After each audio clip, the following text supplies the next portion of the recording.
bahwa alat transportasi yang dimiliki semua orang adalah sepeda motor. Dan saya jawab, bukan sepeda motor, bukan sepeda.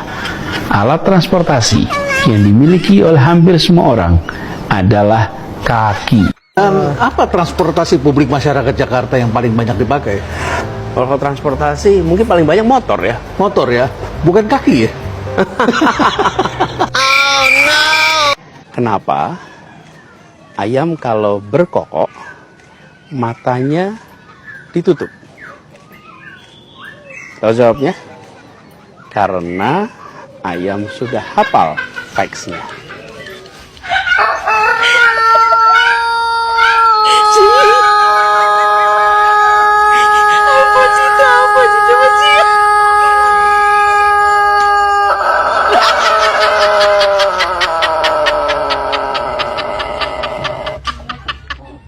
Kami menggoyangkan langit, menggempakan darat, menggelorakan samudra, agar tidak jadi bangsa yang hidup hanya dari 2,5 sen sehari. Kami bangsa yang rela bekerja keras demi pembelian cita-cita.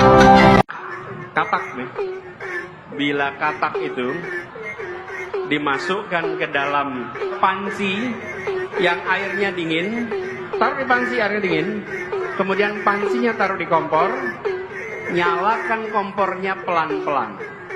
Oke, air di situ asalnya dingin, lama-lama menjadi panas, lama-lama mendidih, dan katak itu akan mati dalam mendidihnya air. Namanya aja Kali Item.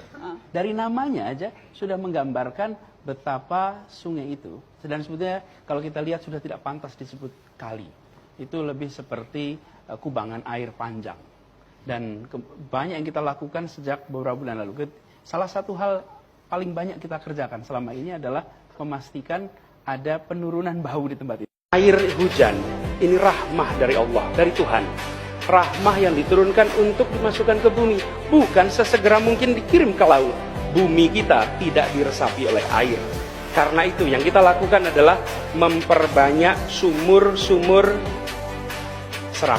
resapan di tiap kampung, di tiap rumah, di tiap jalan. Semua sumur resapan dari mulai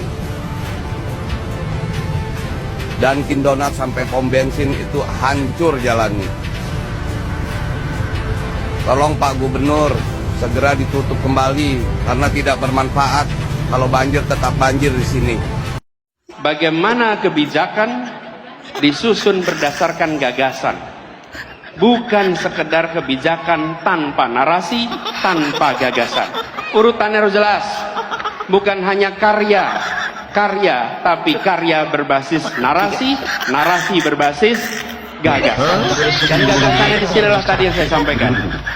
Kesemakmuran, kesetaraan, keadilan, dan begitu ada pembagian sumber daya, maka pembagian sumber daya ini adalah memasukkan unsur-unsur gagasan. Air yang jatuh di rumah kita jangan dialirkan keluar. Kalau kita alirkan keluar namanya kita nyumbang air ke masyarakat. Yang kasihan yang di ujung jalan tuh nanti rumahnya paling pendek, itu paling kena banjir. Jadi tiap rumah tahan airnya di rumah Anda. Zero run off, nggak dikeluarin. Dengan cara apa? Bangun di situ sumur resapan. Sehingga air hujan yang jatuh ke atap itu tidak dialirkan lewat talang keluar, tapi alirkanlah ke lahan Anda sendiri. Maka kita tidak menyumbang air ke tetangga. Kalau tidak menyiapkan penampungan, buat lubang aja.